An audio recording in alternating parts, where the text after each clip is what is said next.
Hey guys, we are on the border of Florida and Georgia at a campground called Traders Hill, which is only 6 miles away from the Okefenokee Swamp.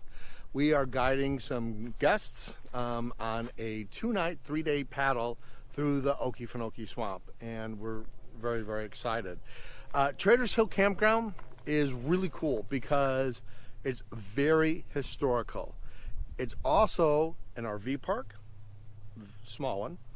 You can park your van here. They have tent camping, huge canopy, but the historical element of Traders Hill is really cool. St. Mary's River is only about 100 yards away from me.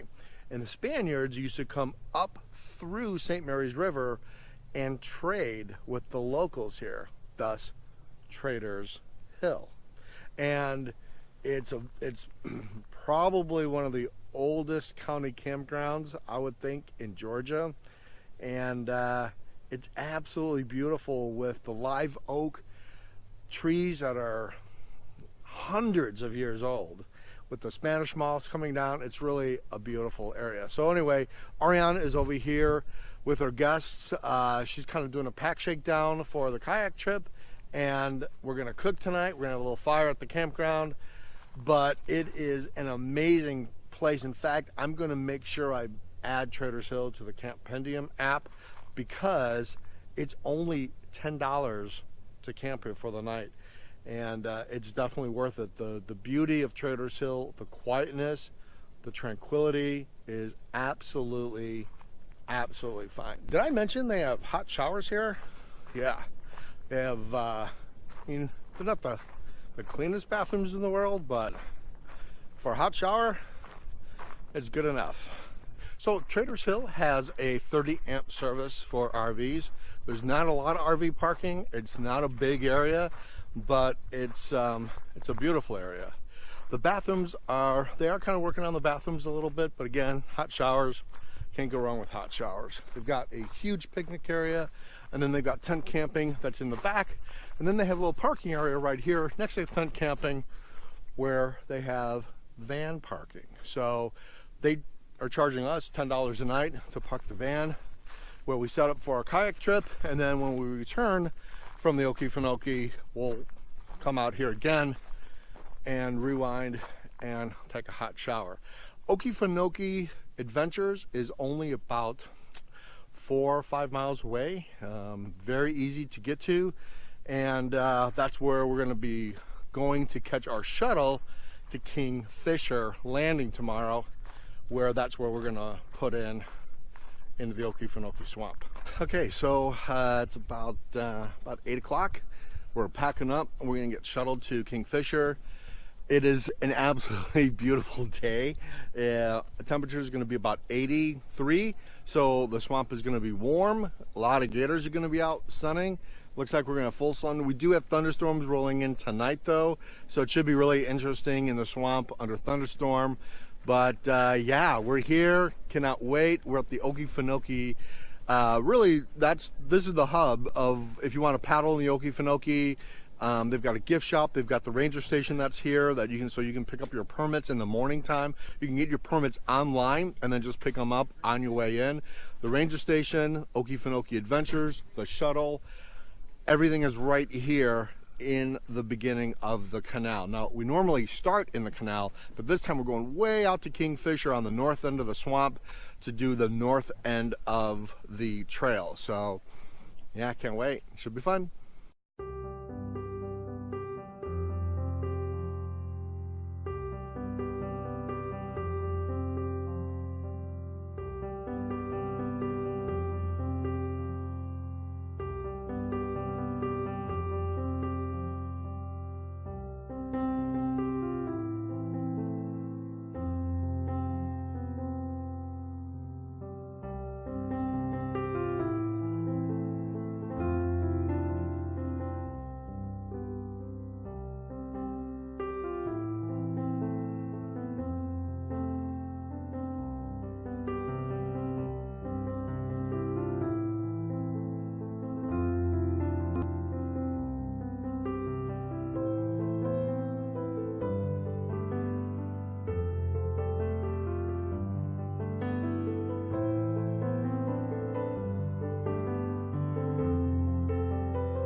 So we're about to push off and get finally into the swamp. We're only an hour late, but that's pretty typical for Scott and Ariane.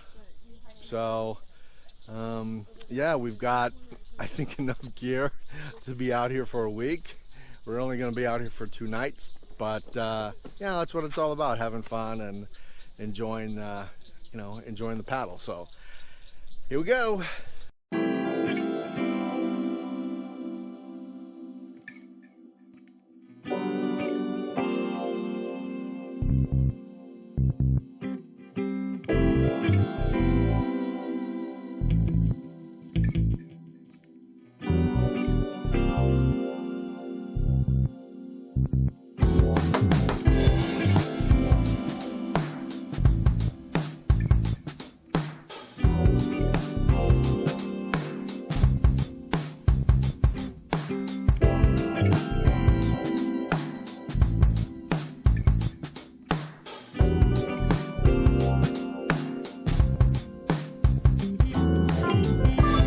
So we're getting pretty close. We've only got about 4 more miles to go. This is the last lake that we paddle through, and it's my favorite lake that we paddle through. It's just covered with greenery, and all of the flowers are about to bloom, so they're all budding, and it's really, really super beautiful. I mean, it is just so green. It's just really cool. It's an inner lake within the swamp, and you paddle right through it, and it's just absolutely beautiful. So about 4 more miles to our first stop.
So we made it to Mull Hammock, the platform, and it took us about 6 hours for sure, maybe even a little bit longer.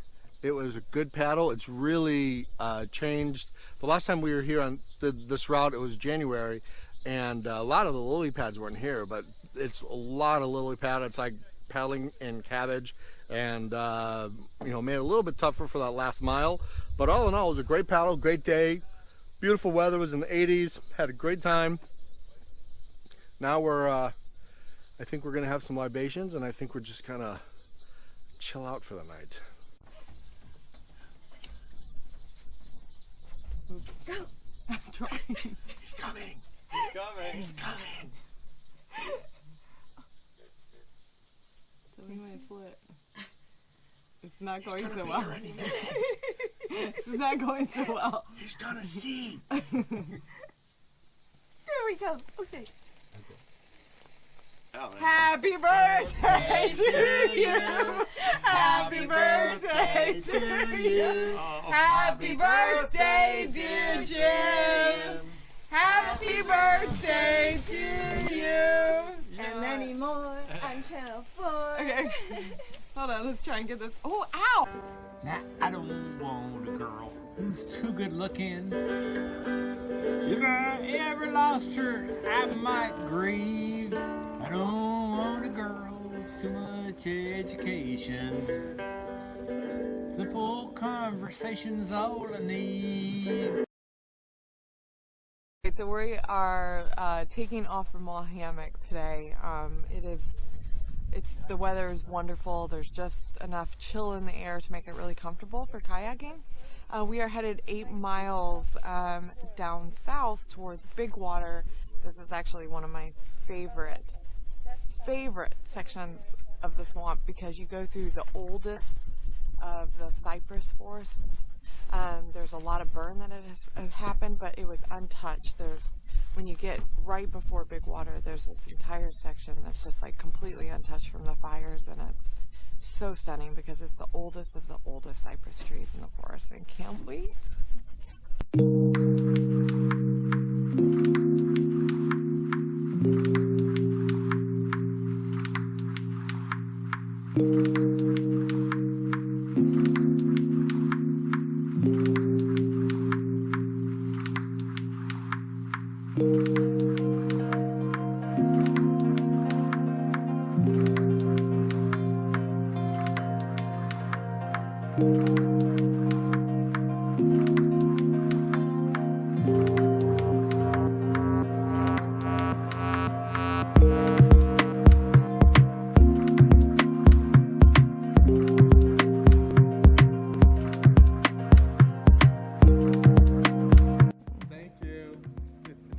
I was like, oh man, he would have been so pissed. It must have dropped right over here, right? Nope. No, we were in all that duckage. Yeah. So, your first time kayaking ever, what'd you think? I think it is probably the most complex place you could try to learn how to kayak because you have to navigate some pretty intense terrain. We bushwhacked through a jungle and had to pull branches out of our faces, and you know, I get so focused on my paddling because I'm learning that I forget that I'm like surrounded by potential predators. So that's interesting. Kind of like you know, trial by fire. Just a little bit. In there and go yeah. in there. Like, and yesterday I was kind of struggling because, you know, when I first ever been in any little boats, you just paddle. You just paddle, you paddle. But I wasn't as successful because I didn't know the agility moves. But then, you know, on day one, Ariane kind of stayed back with me and showed me some really interesting ways to like go slow and have more controlled movements. And by doing that, you have to study your entire environment more. You have to be looking at what is my body about to go through, and then what is my kayak and paddles going through. So it's our last day of the paddle. We're getting ready to head off on the west side over at Stephen C. Foster State Park, where we have a shuttle waiting at 3:30, providing we get there on time. We're going to try to take a side route to Billy's Island and do a little hiking over there. Billy's Island is very historical in the Okefenokee Swamp. So we'll see. It's raining. It's really prefer that from the blistering sun. It's a great light rain. We had a beautiful night last night. I slept well, and we're off. We're off this morning. Last day of paddle. So we're out of the swamp. We made it back to Traders Hill and cooked up a storm last night. Again, Traders Hill is a great place. Whether you have a van, RV, or tent camping, and you're gonna go and paddle in the Okefenokee, it's just a phenomenal place. So we had a fire going, ate like kings and queens. I think the most exciting part of it was that we had 2 new people that got to experience the Okefenokee for the first time and what it's like to paddle in a swamp and camp in the middle of the swamp. And it was really cool to see. Yvonne came all the way from Portland, Oregon to come with us, and Ellie came with us, and that's all due to our podcast, Trust the Trail podcast. So really super excited that they were able to come out and go paddle with us. So anyway, thank you guys so much for watching. Really appreciate it. Go ahead and hit the subscribe button and always hit the bell so you get notified of our next video. And we will see you later. Remember, trust the trail. Bye, you guys. I'm just kidding. I'm kidding.